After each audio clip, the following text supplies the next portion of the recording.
Bem-vindo ao canal Bilionário do Zero, o caminho para a liberdade financeira.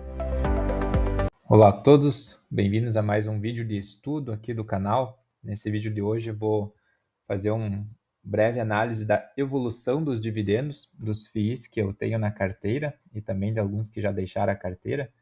Aqui no blog vocês podem vir nesse menu superior estudos, aqui tem diversos estudos, tá? Vocês podem estar visualizando de empresas da bolsa, de fundos de investimento imobiliário, infraestrutura e outros artigos diversos.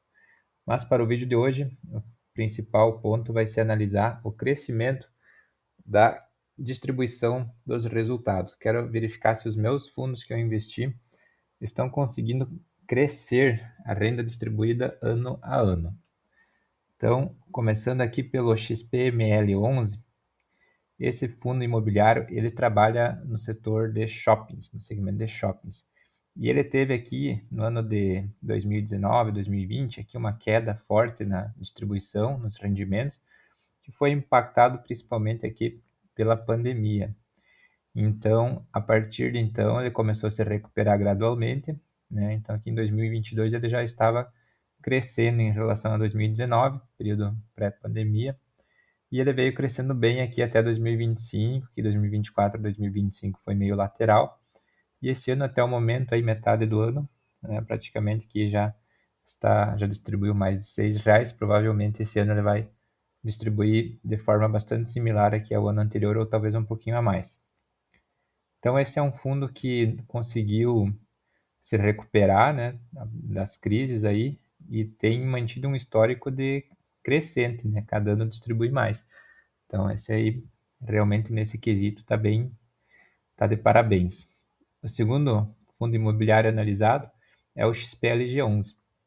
Esse ele é um fundo de logística e ele também é visível aqui que ele teve um crescimento, né? Teve aqui uma pequena queda aqui em 2020, mas em geral esses logísticos até se beneficiaram de certa forma da pandemia, porque com tudo fechado, as compras online aumentaram, então esses galpões logísticos aí em teoria eles foram um pouco beneficiados nessa época aí. E ele vem tendo esse crescimento aqui ano após ano, né? Tá bem interessante aqui o XPLG nesse sentido. O HGLG também é um outro fundo de logística e ele cresceu muito aqui entre 2020 e 2022. Dá para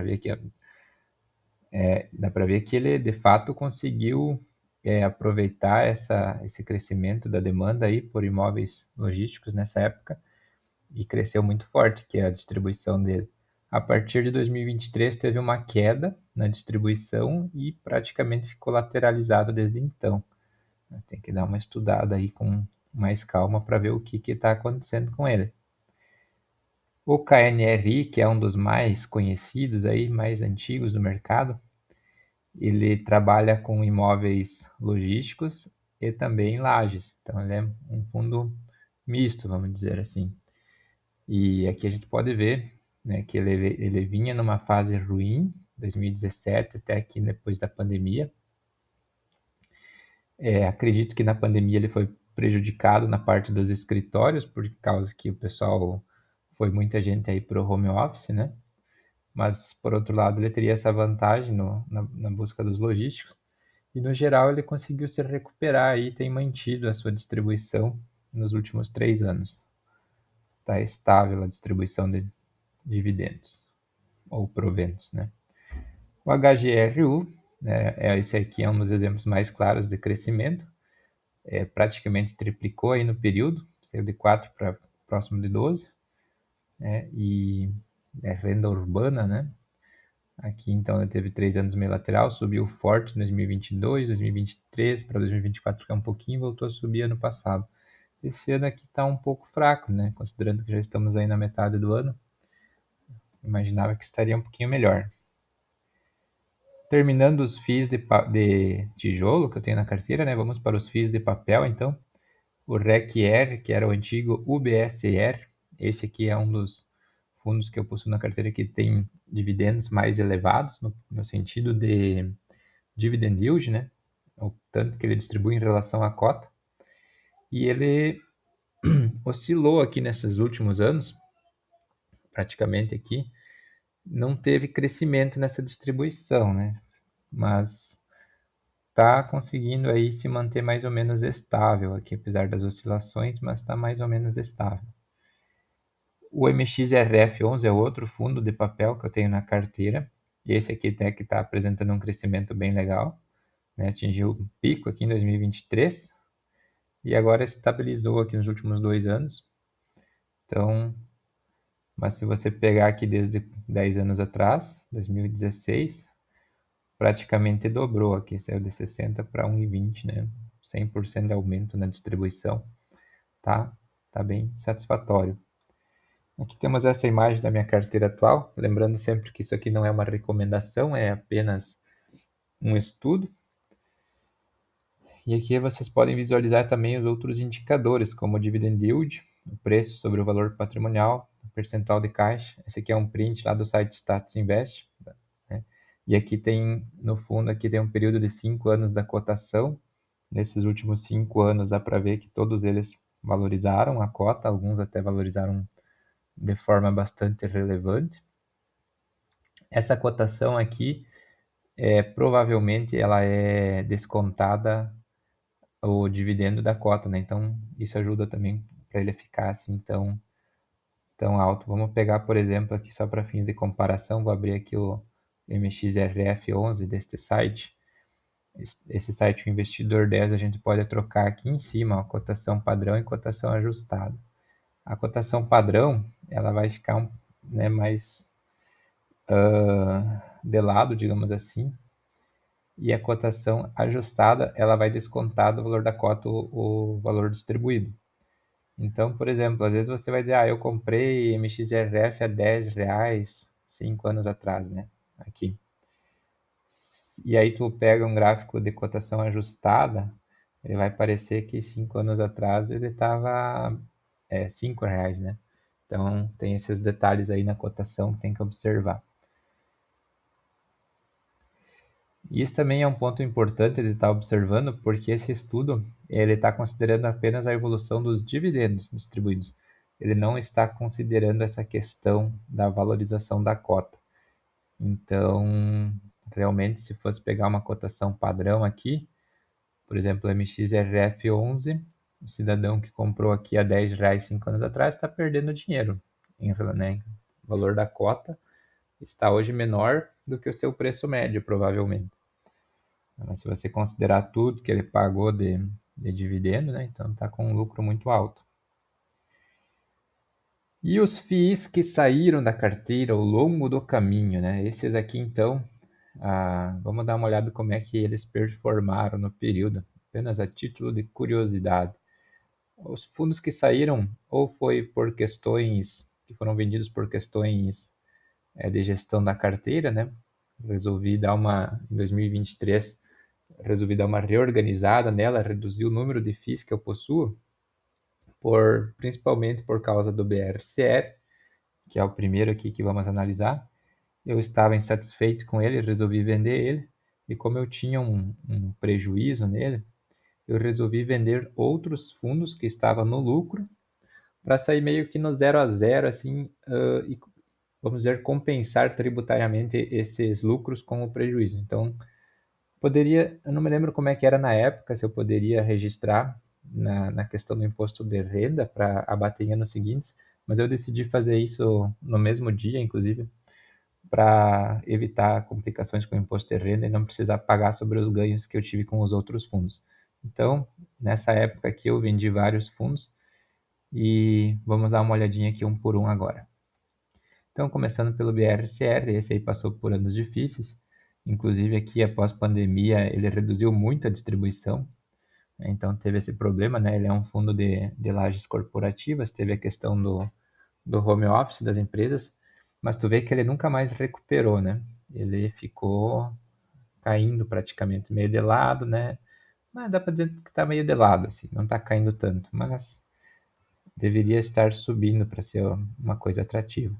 Também tem a questão, né, que ele hoje negocia com um desconto em relação ao valor patrimonial, bem relevante, 50%, mas a impressão que eu tenho é que ele ficou com uma má fama, principalmente por causa que antigamente ocorreram alguns episódios com a gestora e o pessoal ficou assim com um pé atrás com a gestora. Eu acredito que hoje até a gestora já provavelmente trocou as pessoas que trabalham lá, já deve ser outro time, mas a má fama continuou.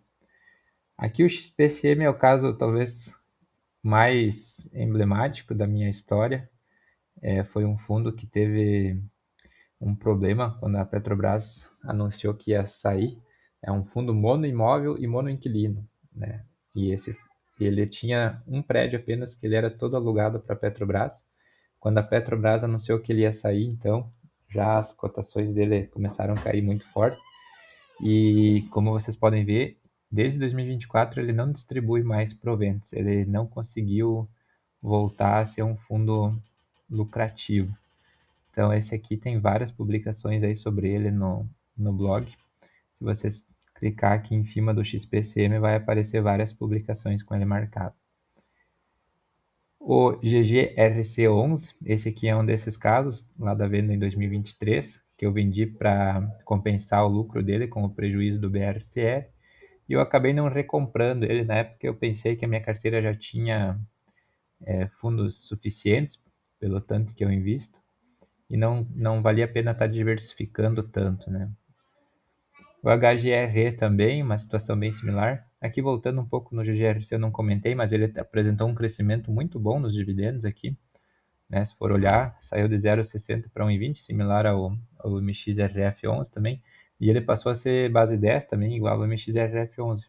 Então esse fundo aqui é um fundo bem interessante, e eu só vendi ele mesmo por essa questão tributária na época e não recomprei mais. O HGR eu não recomprei, principalmente por causa do segmento dele de lajes corporativas, né? Na época, quando eu vendi, já estava se recuperando, mas eu ainda ficando com um pezinho atrás com esse segmento por causa do BRCR também, resolvi não recomprá-lo, então acabou ficando de fora da minha carteira, mas é visível aqui que ele apresentou um crescimento aqui na distribuição, principalmente que após a pandemia, né? Então, tá aí um fundo relativamente bom. O HGBS é do segmento de shoppings, e então ele sofreu mais com a pandemia aqui em 2020, né? Perdeu muita receita, mas ele recuperou e até 2024 aqui acho que foi o pico dele que ele mais pagou. 2025 pagou um pouquinho menos, mas em geral, olhando lá desde 2016, ele apresentou um crescimento bem forte também, saindo aqui de 1 para quase 2. Então, teve um grande crescimento aí na distribuição dos seus dividendos. O SAG era um que eu gostava bastante também. Ele era um fundo de agências bancárias, e eu gostava muito dessa área aí. Assim, eu só acabei. Teve uma época ali que ele foi incorporado pelo RBVA, eu não me lembro exatamente se eu tinha vendido ele antes disso ou não. E tinha uma questão que os bancos estavam fechando agências, né? A maioria dos bancos aí, Itaú, Bradesco, estavam fechando agências. E eu acabei vendendo, meio pensando assim, vai acabar tendo que trocar os inquilinos. Foi isso que inclusive acabou acontecendo, né? Ele saiu de uma gestão passiva para uma gestão mais ativa, e aparentemente ele está funcionando bem aqui, não teve quedas na distribuição, inclusive elas cresceram aqui até 2023. Agora 2024, 2025 teve uma quedinha.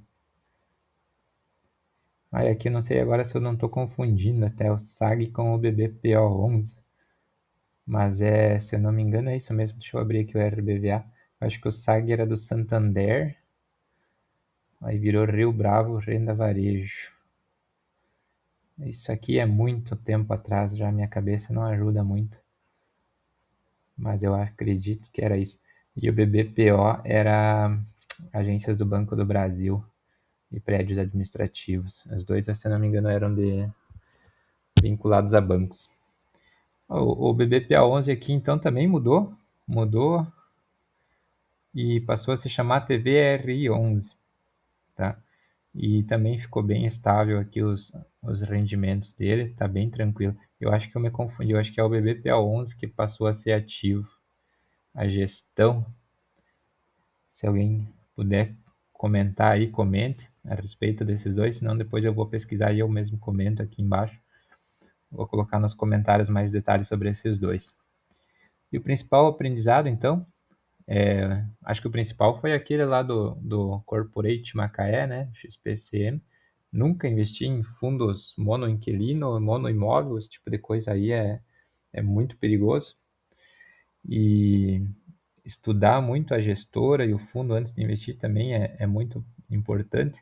Eu, na época, quando eu comecei, eu comprava uma cota, duas cotas, né? Inclusive, hoje eu não compro muitas ainda.